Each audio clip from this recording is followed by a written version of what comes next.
Hello everyone, it's been a little while coming, but I finally bring to you 10 Paladins champions that should be in Overwatch. Now, I just want to clarify that this is not a list of my top 10 favorite Paladins champions. These are the champions from Paladins that I believe could work in Overwatch. I avoided characters who are heavily disliked in Paladins, as well as tried to avoid characters with overwhelming CC, because Overwatch has enough of that. For most of these characters, I will list their Paladin's abilities and propose a hero concept with Overwatch numbers. For example, the standard 2200 health will be 200 in Overwatch. For some heroes, a talent will be included in their concepts. Keep in mind that Paladins champions are very multi-dimensional, and as such can seem overpowered. Background footage will be of each respective Paladins champion. Number 10. Inara. Now, you can kinda consider this one an honorable mention. The reason Inara is at the bottom of the list is because she's already partially in Overwatch. Her Earthen Guard is Orisa's Fortify, and the Impasse is very similar to an Ice Wall. What I would want from Inara is her Warder's Field, specifically the Warder's Field buffed from her talent Treacherous Grounds. With this talent, the Warder's Field will cripple opponents. In case you guys don't know what a cripple is, it's a status effect that disables movement abilities, like a hack for only movement skills. I actually believe the Warder's Field can be implemented onto Mei's Ice Block. My idea is when Mei uses Ice Block, a small AoE of ice will surround her, crippling enemies for the duration. Now personally, I feel that Mei needs a tiny nudge to up her viability, but I also understand that a bunch of people get triggered over the thought of Mei buffs. Number 9. Atlas. Paladin's newest frontline is a blast to play. The reason Atlas is so low on the list is that a lot of the Paladins community finds him annoying. This is in no doubt due to his abilities, which I will go over shortly. Atlas has the lowest health of the frontlines, sitting at 3400. Atlas's weapon is one of the most unique in an FPS, dare I say. The way the chrono cannon works is the longer you hold it, the less bullets it fires. Firing without holding your shot will release a shotgun blast, dealing 900 damage. If you charge your gun for 1.5 seconds, you will fire a single shot for the same 900 damage. Atlas's first ability is Setback, featuring a 12-second cooldown. Atlas fires an orb from the chrono cannon, which will set an enemy 4 seconds in the past and will bring their health to the lowest point during that time. Atlas's next ability is Stasis Field. Featuring a 14-second cooldown, the Stasis Field is deployed like a barrier, but functions identically to a D.Va defense matrix. The ability will block all damage from gunfire for 5 seconds. Atlas's third skill is Second Chance, pretty much a Tracer Rewind on an 18-second cooldown. Lastly, the ultimate is called Exile. It gives Atlas 3 shots to banish enemies with for 4 seconds. The Banish is a new status effect in Paladins, where you are essentially taken out of the game for 4 seconds. You can't do anything, and enemies can't do anything to you. So you guys could see why Atlas would be very much hated in Overwatch. Defense Matrix for 5 seconds on top of good damage and a Tracer Recall? Well, I think with some tuning, he could work well in Overwatch. So let's begin with making Atlas an Overwatch hero. Atlas's new health would be 400 flat HP. The Chrono Cannon's damage would be changed to 80 Overwatch damage, meaning that Atlas could 3-shot squishies with similar time to kill as a Reinhardt. The setback will be on a 12-second cooldown and send the enemy 3 seconds in the past as opposed to 4. Stasis Field will stay at 14 seconds, but its uptime will be brought down to 4 seconds. Second Chance's cooldown will be 15 seconds, 3 seconds longer than a Tracer Recall, but Atlas can recover much more health and does not gain a reload. Lastly, Atlas's ultimate will require 1900 points to fully charge, and will function identically to its Paladin's counterpart. Number 8. Willow. Ah, Willow. Half the community says you're annoying and too strong. The other half says that you are complete garbage and useless. Willow brings one thing I think Overwatch needs more of: anti-healing. Let's start with Willow's abilities. Willow has 2200 health, her primary fire is the Wand of Overgrowth, a rocket launcher-like weapon dealing 500 damage per hit. Her first and most important ability is Dead Zone. With a 15-second cooldown, Willow fires a pool of toxic spores on the floor that reduces healing by 100%. AKA, if an enemy is standing on this, they will receive 0 healing, unless they step off it.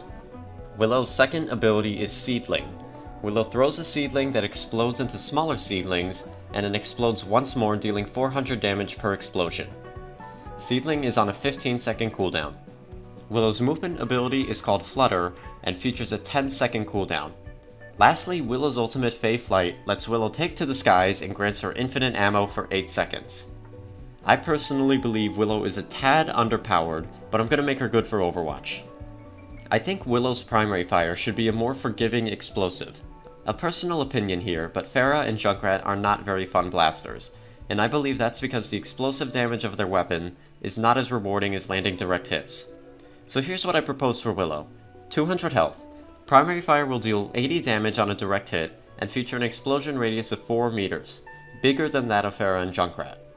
Hitting a splash rocket will deal 50 damage, so unlike Pharah and Junkrat, most of Willow's damage will come from her splash as opposed to directs. Of course you will get more damage on a direct, but you will be punished less for missing. Willow's dead zone will have a second shaved off its cooldown, making it 14 seconds. The dead zone should be 10 meters, which is a tad smaller than Lucio's heal aura.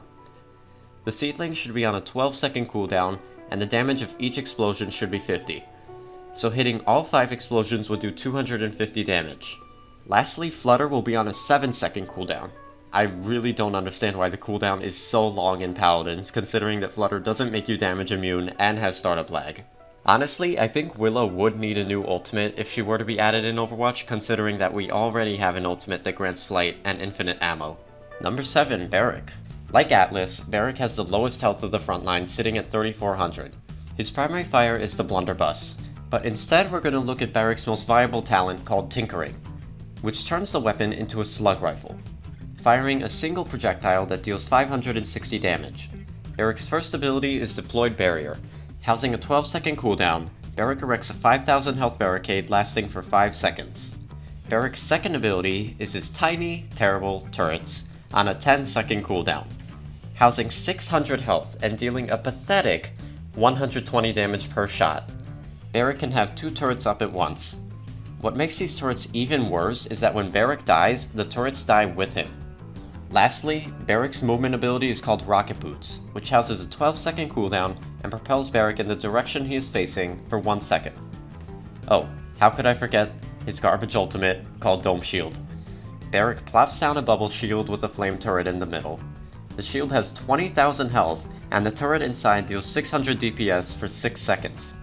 Barrack is kinda the Symmetra of Paladins. Good ideas in concept, but pretty poor execution. So let me make him work for Overwatch. First up, Barrack's health will be 200 health and 200 armor. The primary fire is going to be the slugshot version of his gun, dealing 60 damage per hit. The barrier is going to be at a 10-second cooldown and feature 1000 health and last 20 seconds. The barrier will function very similar to Orissa's, with the big difference being the shape of it. Next up is Barrack's turrets, probably the biggest reason I want to see him added into Overwatch. So anyway, turrets, what's happening to them?